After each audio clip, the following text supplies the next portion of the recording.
and tackle, fisherman's favorite. Hi, I'm Brian Brosdahl.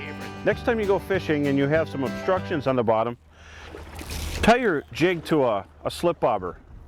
You can see right here I've got a slip bobber with an actual jig, so I can suspend my jig above the bottom. And you want the bobber to be neutrally buoyant so the fish can strike it and take it down quick.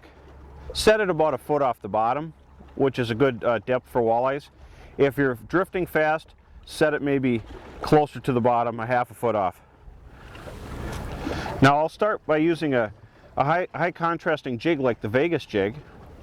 You'll want to go a little heavier when you're using it under a bobber because you want that jig to stay vertical when you're drifting. One thing, even with a heavier jig, when the walleye strikes under a bobber, he'll pull the bobber down, giving you a good strike indicator. I'll use a swivel. It saves you from spinning up your line, and it's a good place for the bobber to stop because you don't want it to rest right on your jig when you're casting. And then here's a great idea. Below the bobber and above the swivel, put a little bead. It protects the knot from the bobber slamming, plus the bobber isn't going to stick on a swivel if the swivel's smaller, so it'll evenly flow out. And you want a high visibility bobber. We like bobbers that have a wider top.